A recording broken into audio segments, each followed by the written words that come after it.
We create jobs and make entrepreneurial dreams come true. ACE, a nonprofit community lender, specializes in small business loans coupled with business advisory services. ACE has loaned more than $39 million, helped over 725 business owners fulfill their dreams, and ACE has helped its clients create or retain more than 6,200 jobs. These are the stories of those businesses we've helped reach success and claim their American dream. And welcome to ACE's Best Stories. I'm your host, Eric Holtzgar.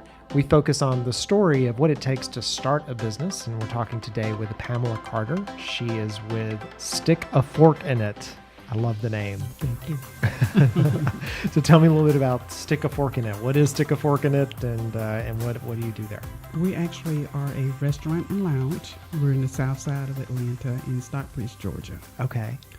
We're surrounded by a lot of gated communities and several businesses and stuff. So I think we're in a good location. Yeah.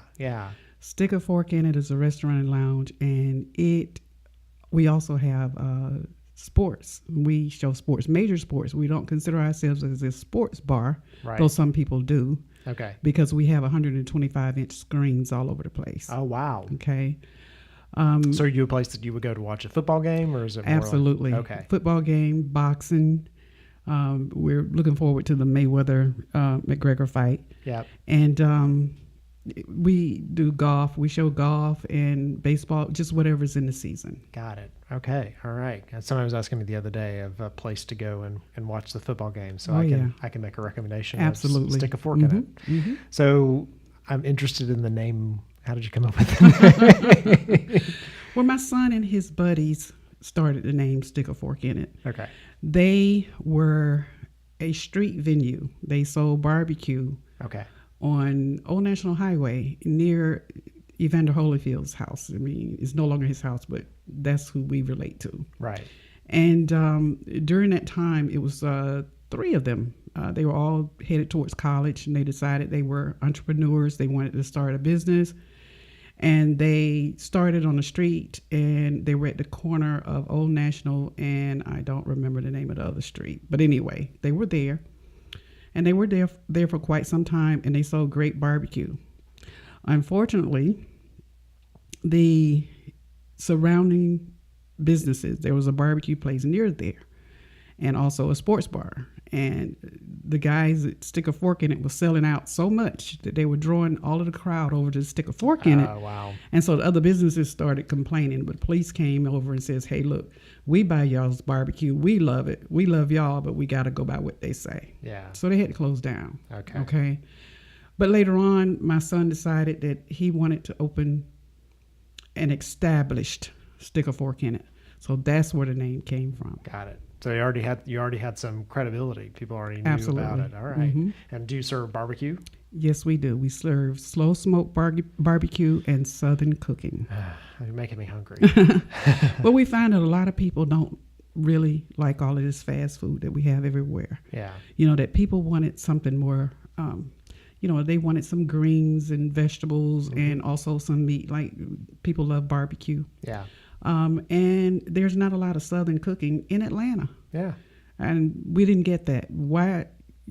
This is Atlanta. Yeah. I mean, it's supposed to be Southern cooking everywhere, and the few Southern cooking restaurants we have in Atlanta are not very good. Yeah. So that's where the name came from. Very nice. Very nice. Yeah, I'm a native, and growing up, I can remember several that we would used to go to for, Sunday lunch after church, mm-hmm, and things like that. Mm-hmm. And I don't think those are around anymore. Mm-hmm. So no, they aren't. Yeah. So talk to me about your background. So have you always been in the restaurant space, or? I personally have never been in the restaurant space. Okay. My son has managed in a restaurant, but I have not.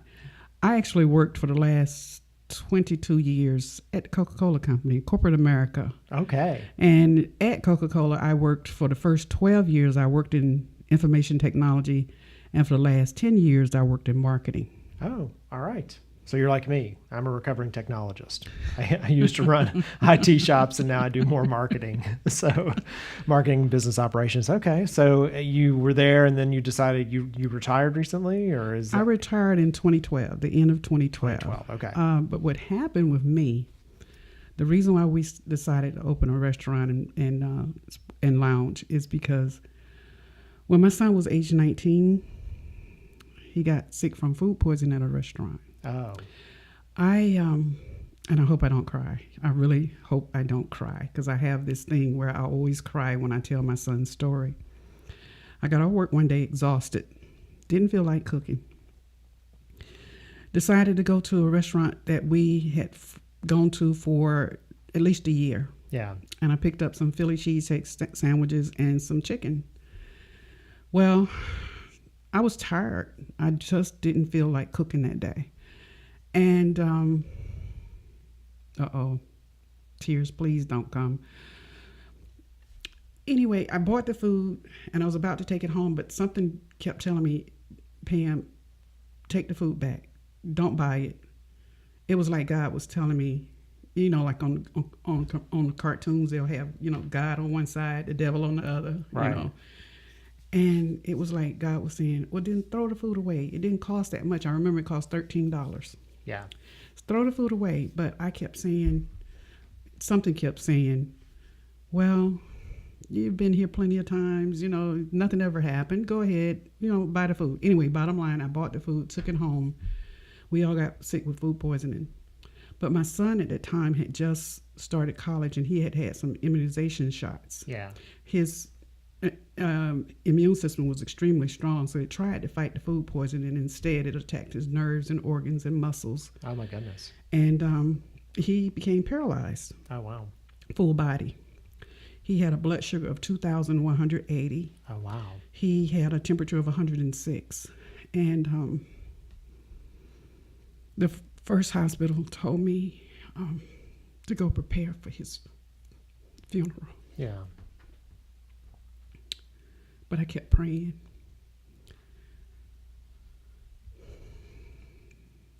I remember the first hospital he was in, and it was on the south side of Atlanta.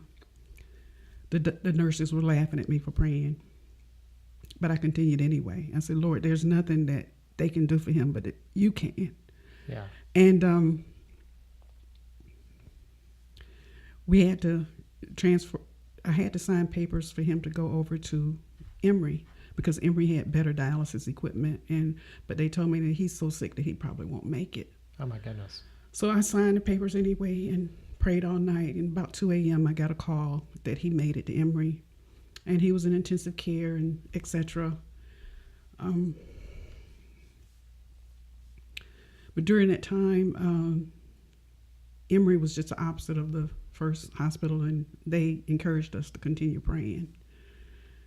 And they worked hard. They really did worked hard to help us. And our doctor, and he was an intern, I believe, at the time, discovered that it may be food poisoning. And they thought that because so many things had happened to him, perhaps he had been in a fight or something. And they kept asking me that. I said, no, he hasn't been in a fight. I said, I remember telling him, whispering to him, baby, this is going to be the hardest fight you've ever had to fight, but I need you. I need you to fight it because I need you. And I didn't want to say, you got to fight for your life. Right. Because I didn't want to scare him. Right. Bottom line, though, is through the ups and downs when he was in intensive care, he was going through ups and downs. Thank God he made it. Wow. That's amazing. That was 19 years ago. Wow. So he went through a period of time when he was in a wheelchair, had to learn how to walk again, had to go through rehab for years and things like that. And then he went back to school, graduated from UGA in pre-med microbiology. But when he finished, he said, Mom, I don't want to go to medical school. I want to open my own restaurant because I don't want this ever to happen to anybody else again. Wow. So when I retired from Coca-Cola, I was given a lump sum pension fund, and I invested it in my son, you know, into his dream and into what God, we believe God commissioned us to do. Yeah. Because we found that there's so many restaurants who don't care. Mm-hmm. They're just in it for the money. Right. And we care. Yeah. We know what it can do. It can be really dangerous. I mean, I almost lost my only child. So that's where the dream came from. We feel like we're on, like the Blues Brothers says, a mission from God. You know? Right. So we're trying to fulfill that mission. And when the times get tough, and they do, the restaurant industry is It's a tough very business. tough business. When times get hard, we remember that Blues Brothers saying that we're on a mission from God. Well, you're selling barbecue, so that's appropriate for the Blues Brothers, isn't it? Oh, yeah, that's right. And so during that, so you started the business, this one in 2012, at the end of you leaving Coca-Cola? Actually, we started at the end of 2013. 2013. Yeah. Okay. We started, we were looking for the space. We found the space. And then we ran into a situation where we had spent so much money. Right. Oh, I mean, an enormous amount of money. But starting a restaurant is not for the faint of heart. It's not. It's really not. Yeah. You really got to want to do it, and you really have to have a purpose behind it. Yeah. We spent so much money. We had a credit union who promised us a loan. Oh, go ahead. But young lady, actually, what happened is being at Coca-Cola, I knew how to do business plans. Right. And I did details. And I mean, I looked at demographics. I looked at everything. And we came up with this really, really great business plan. This young lady told me she wasn't accustomed to seeing great business plans. So she put ours to the side for 6 months. It was just too much to read. Too much work. Too much work. She said she was used to one-liners, for business plans. Mm-hmm. And I'm like, but I thought that it would be best for me to be detailed and show you that we've done our homework. But anyway, she was not talking to the underwriters at the time. So the loan fell through at the last minute. Oh, wow. Okay. 2 years. 2 years going to different banks, talking to people, everything we can, trying to get started. And had you already selected a space and started to build the space out? So you were already like well down the path. Yes. And you get to a certain point of inflection where we're so invested, we have to continue. We have to. Or it's all for naught. Exactly. And that's where we found ourselves. Banks looked at our business plan. Great business plan. We're not going to back you. Right. Over and over and over again, we kept hearing, no. I heard no so many times, and a lot of times I wanted to give up, but I still had the Blues Brothers mission from God. Do you listen to that every day? You must listen to their music. I haven't seen them in quite some time. I think they're so funny, hilarious, and I love watching funny stuff, and I just love the Blues Brothers, I just do. And I don't know what made me bring up the Blues Brothers, because before now I don't even talk about them. But I just keep thinking about mission from God. You're on a mission from God. Yeah. Anyway. So we're going to go to a commercial. When we get back, I want to find out. You're being told no, and we're all told entrepreneur and sales, you get told no and eventually get told yes. Mm-hmm. So you got told yes, I think. So we'll find out about that when we get back. Perfect. You're listening to Ace's Best Stories. I'm talking today with Pamela Carter with Stick a Fork in It if you're looking for a place to watch the next sporting event or just get some good barbecue. Back in just a minute. I'm your host, Eric Holtzclaw.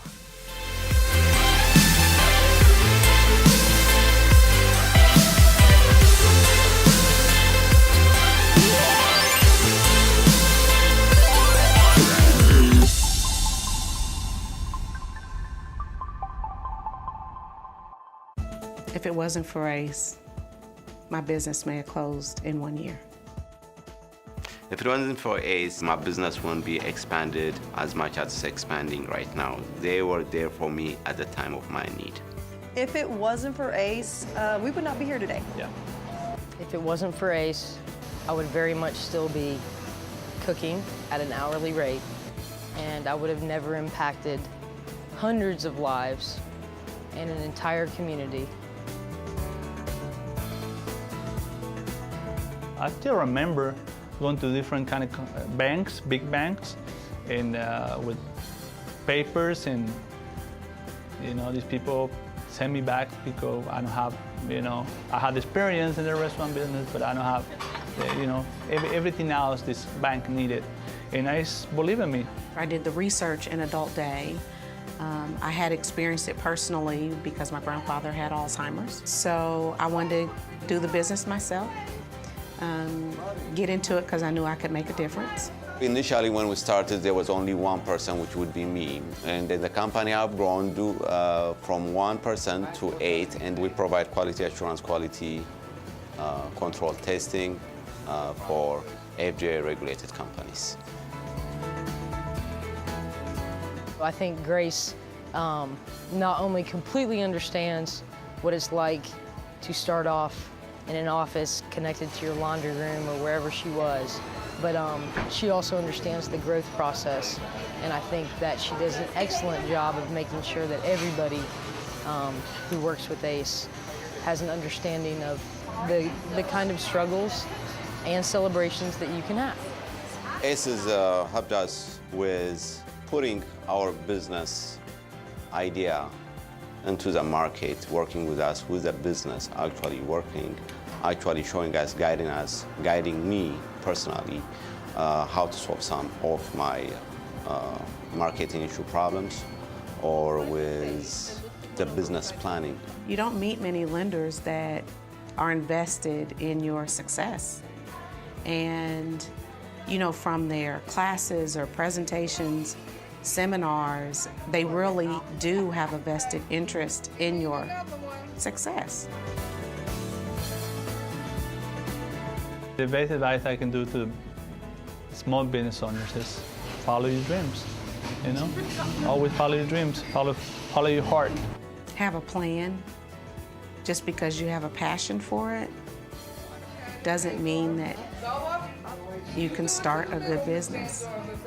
Get ready for the ride of your life, and definitely make sure that you look out for fantastic resources like ACE. ACE is a way to go. You're just the best. They really are.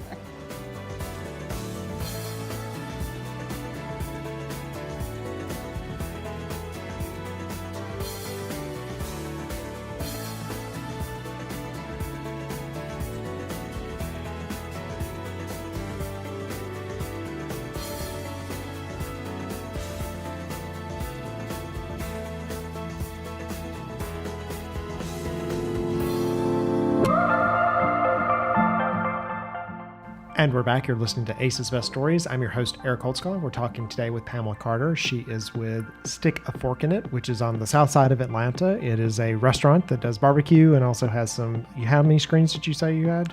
We have 10 125-inch HD screens. Wow. The ultimate man's cave.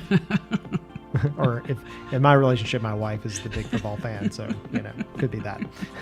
So we're talking about in the first segment that, you know, you had worked in corporate America. Your son had this terrible incident with food poisoning. And so when you left, you took your pension and he had gone to school for med, but wanted really to get into the restaurant business to make sure that, you know, those environments were better and safer, those kind of things. And you were out, you invested a bunch of money in building the restaurant. You've been to a credit union that didn't read your business plan, which crazy. And you were getting a bunch of no's, but eventually you had to get a yes. So tell me about, like, how did you find a yes and what did you do from there? After going through tons of banks, one of the banks, one of the banks mentioned ACE, and I missed the email. I didn't see the email come through. Wow. And also I had been working with the Small Business Development Center, and they also mentioned ACE. So I contacted ACE and I talked to Sandy Headley. And Sandy, one of the first things she said is, I'm going to be praying for you and your son. Oh, that's awesome. So for 2 years, they got us ready. They worked with us, diligently worked with us. And Can you give me an example of what they worked with you on? So was it putting together, because you told me you did a comprehensive business plan, right? So what were some of the other things you needed to do beyond the business plan to be actually ready? Just to get our finances in order, because we had spent so much tons of money. Yeah. We had started using credit cards. We had done everything, right. Everything an entrepreneur would have to do, right, in order to survive. Yeah. Okay. And they helped us to understand. They offered us a lot of different training and things like that. I actually had gone to some different training, which didn't turn out to be as comprehensive as ACE's training. I haven't done a lot of technical training, but they have offered training. They've since been to the restaurant to offer training, and anything we needed, they were there for us. That's awesome. Anything that we needed. They call us sometimes. Lenders don't call you. No. And ask you how you're doing. I was just about to make that point. They don't do A bank that. does not show back up No. and say, how's it going with that money? Actually, Ace primarily contacted us to see how we were doing. Yeah. I mean, and that was just so unusual to me. I mean, they seem to care. Yeah. I think that we have made lifelong friends with the people. We know each other by first names. Yeah. They have been just incredible in our lives. When everybody else said no, Ace said yes. Yeah. And they believed in our dream. Yeah. They took the time to read our business plan. Actually, the credit union that we work with, and I don't want to say negative about them, but she did read our plan eventually. She said she sat down at home over a glass of wine and she finally read it, and it was the best business plan she's ever seen in her entire life. She was not accustomed to getting that kind of material. I mean, graphics and charts and all of that with projections. Well, and you have an IT and marketing background. Exactly. You know how to put that kind of stuff together. Exactly. Right. I've been doing it forever. Right. So were you open, or did you have to wait until you got that done? Like, We had to wait. You had to wait. We had Wow. to pay on a lease. wow. And I know that, again, that was from God to last that long. We had to pay on a lease, all of that. And so when did you finally get the restaurant open? In last year. Last year. Okay. Last year. And so what have you learned since you opened it? Any lessons there? It's so funny because I some of my favorite stories are always restaurant stories and people who build physical product, because those are two of the harder businesses to do. You physical product, you got to go find a supplier. There's restaurants, you got to attract customers. You've got really razor thin margins, those kind of things. Well, so many things we learned. First thing that I learned was, though we had the vision, that doesn't necessarily mean you're going to get employees with the same vision. Right. You may get employees who don't care but pretend that they do. And there's everything going on, including theft, and we have a ton of security cameras. They found a way around it. Customers. Most of our customers love us, absolutely love us. But then there's a few who want to come in to get something for free. Right. And then the biggest thing that has changed the world of restaurants is the internet and online review sites like Yelp. Tell me more about that.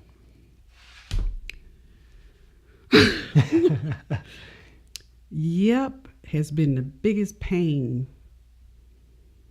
Okay. I'm sorry. Super Bowl Sunday. Yeah. We had a ton of people in there. I mean, everybody want to see the 125-inch screen. Super Bowl Sunday, Atlanta in the Super Bowl. We were packed out. Yeah, I bet that was a big deal. Yeah. Oh, it was. And a lot of the restaurants and sports bars or whatever around were charging, $500 a table. Oh, wow. I wish we had known. You're like hindsight 2020. But we didn't, because we're trying to build our business. Right. Okay, so we allowed people to make reservations. They were making large group reservations. One group was supposed to have 30 people. Well, on Super Bowl Sunday, she kept coming by the restaurant, kept calling my son, kept doing all kinds of things, and she insisted on bringing 60 people. Oh, wow. That's a huge difference. Yes. And when you've got double, I mean, we have a capacity of much more than that, but when you have you bring in double the people that you're supposed to, it really taxes a restaurant because you've got people ordering all over the place. Anyway, this bottom line is this lady came from a church of all places near us, and she brought her group in, and they went online on Yelp. And whereas we had 5 stars, they gave us 1s. So Yelp hid all of the 5 stars And brought those up to the top. and brought those to the top. And that's Yeah. the ones that you see. And those are the ones that are included in the reviews. I mean, in that number. Yeah. People just look at numbers now. Well, and I've read about Yelp reviews, and in some of the companies that I've advised, I do a lot of B2B, some B2C. You've got to get a lot more positive Yelp reviews to offset a negative. So and it's harder to get a customer to do a positive. Unless you're asking them to do them for you. Right. The thing is, Yelp also, our real life customers actually left 5 stars reviews on Yelp, but if they are not regular Yelpers, they don't count. Right. So. Oh, if they're not regular Yelpers, if they don't regularly do it. Right. Okay. I mean, and Yelp contacted us and was saying, if you, well, they didn't offer to change it, but they offered for us to start buying their ads. Oh, okay. And we were not comfortable in doing that, especially the way they hold business owners, especially restaurants, hostage. Yeah. And I felt like and I still feel like they hold us hostage. Okay. So you've learned that the significance of the internet, so that's been a big thing. I've for learned you. a huge, as a matter of fact, I worked in marketing. Yeah. In corporate. Marketing has changed. Yeah. But you've got an IT background because marketing's a lot of technology now. So that's a good thing. Social media has taken over. Yeah. It has taken over everything. And people, I'm a baby boomer. Right. So Right. I don't embrace social media on a personal level because I feel like it's a waste of time. Right. I'm not going to put my entire life out on Facebook or anything. Yeah. I mean, I just don't do that. But it's essential for business these days. And we learn that the hard way. Yeah. That marketing is so important when it comes to business today. That if you don't have your marketing game on, you're in trouble. Right. So now we're up in our marketing game. And see, in the marketing department, when you're an entrepreneur, I'm it. Yeah. I don't have 1,000 people. Another hat you put on, yeah. Including the HR, the taxes, the finance, all of that comes under my umbrella. I'm one person. Yeah. And social media takes a lot of time, energy, effort. You got to stay on top of it. You got to do it every day, all day. Right. In order to attract a number of customers. Now, what we keep hearing is, we just didn't know y'all were open. Oh, wow. We love y'all. We want you to stay. We want you to be here. So how long did the restaurant build happen versus when you opened? Restaurant build, we were building for, 2013. We started we had to change general contractors. And so we got a really good general contractor after the first 5 months. The first one was not good at all. Yeah. We found a good general contractor. That's another thing. It is hard to find good contractors. Especially when you have a building boom. Right. Right. And when you have, you want good work. Right. You really have a hard time with that. So I would say it took us about a year building out. Okay. We had anticipated much less time than that. But we also, when we first leased the space, thought that it was just cosmetics. Yeah, never is. I'm in the middle of a basement renovation. It never is. We found out that the previous tenants had cut wiring, had cut plumbing, and they had damaged the place to the point of no return, but we were already in the lease. Yeah. And we had to really work with that. Then, of course, we had to work with the regulations departments, making sure that the grease trap was clean. It hadn't been cleaned 3-4 years. We had to get all of that done. Grease trap, hood vent, completely redo the kitchen, some of the electricity, air conditioning, you name it. Yeah. We had to fix it, not including the painting, putting nice furniture in there, nice bar. We had to do everything. All kinds of stuff. So you're up and running now. Yes. You've got people who love you. Yes. And what's next? What are you guys? What are you doing next? What's next Like is some of the goals for you guys. Well, the first thing we got to do is attract more customers. Attract more customers. And so that's where the marketing and the social media comes in. Of course, ACE is helping me with that too. That's awesome. Yes. And where we're going from there, my son has already thought of 2 other businesses he wants to start. He's an entrepreneur from his heart. Yeah. And so what we have to do now is grow this business. And as we grow this business, it's going to be successful. There's no other choice. It has to be successful. Right. We know all the stats that people say behind restaurants and bars and things like that. We know about that. We studied that. It's in our business plan. But we don't believe that. Yeah. Especially when you're anointed by God. We have a purpose behind it. It's much bigger than just a regular restaurant. Yeah. We've got to grow this business. We also have, we're in a divided space. We have 3,200 square feet now, but it was subdivided, and we want to expand to the other side, which will actually give us 6,000 square feet. Awesome. And that's smart too, so that you have somewhere to grow. Because sometimes people have to move. It's better to just knock out a wall. Well, we wish you the best of luck. And you have an awesome backstory. Thank you for sharing it with us. Thank you. I appreciate you trusting us with your backstory. So I've been talking with Pamela Carter from Stick a Fork in It on Ace's Best Story. Of course, you need to check out Stick a Fork in It and get some barbecue and watch some of the upcoming games coming into the fall season. And join us next time for Ace's Best Story. I've been your host, Eric Holtzclaw.